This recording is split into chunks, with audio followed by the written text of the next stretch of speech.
Hi everyone, it's Rachel from Don't Crop Me Now, and today I'm going to show you some of the slightly maybe more unusual crops that we are experimenting with on our allotment this year. It's absolutely boiling today. We're still within that heat wave. It should be by this afternoon at least 34 degrees Celsius, and I imagine it's probably at least 30 already.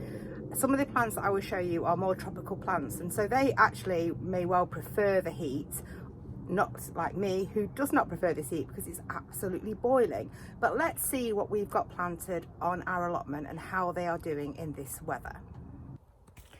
So the first one I will show you is these Tomatillo plants that are in the polytunnel, and they are really starting to take off now, and they've actually had a lot of flowers on, and there are some fruits that have set. There's definitely one there, if we can see, and if I can get in, hopefully you may be able to see that flower, which looks very different to a tomato plant. And these are used for traditional recipes such as salsa verde. I do believe these can actually be overwintered if it doesn't get too cold in the tunnel, and they become very, very big plants. So mine went in quite late. They're still quite small, but I do think there's hope we're going to get some fruits this year. Here we have an Achocha plant.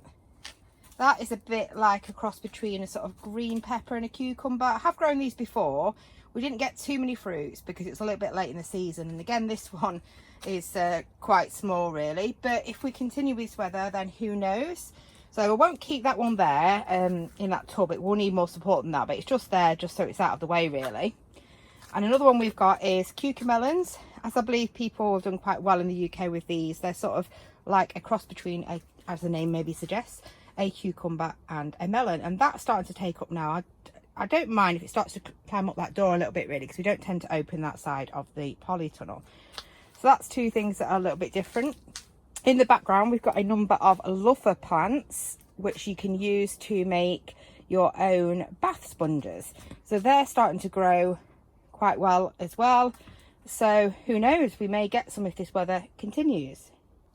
To give you an idea of the temperatures, it is currently 39 degrees Celsius in this polytunnel. So it is absolutely boiling here. And here is another hot weather plant. It's called Malabarspinach. It is actually a vining plant, hence why we've got that frame up the back. Ideally, I think this would be best in an enclosed sort of polytunnel or greenhouse, but we just didn't have enough room. But as you can see, this is growing in a plastic surrounded structure. So on three sides, it's really going to get that heat from the sun. And you know what? It's growing pretty well. I think it's just about going to start sending up some of those long vines. You can see them just forming. And you know what? I've just put my arm in here. It's actually pretty hot. You can see them forming at the top. So I'm quite hopeful for those. They actually look really good. So that's quite different and interesting for us for this year. And here we have some edamame beans or soybeans, and as you can see, if we go in, we have definitely got some beans setting. And looking on the plants, they've all got a few beans really. So if this weather continues, I think we might do okay and get some soybeans, fresh soybeans to eat. But they are looking really good. We also grow a lot of beans that are specifically for drying, quite a few different varieties, and you can see these growing on these wigwams here. We also have some dwarf varieties as well.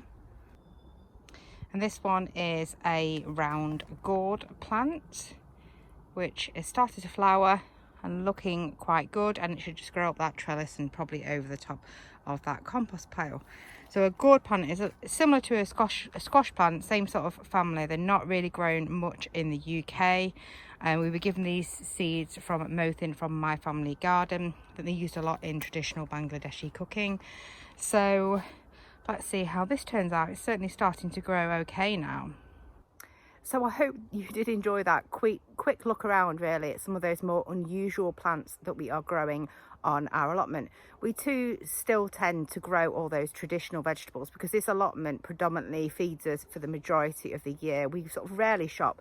Probably provides about 60 to 75% of the food that we eat, but we do like to experiment a bit and just see what does well for us and whether we like them and whether they're productive, and some of those things may end up on the plan for the years to come, who knows.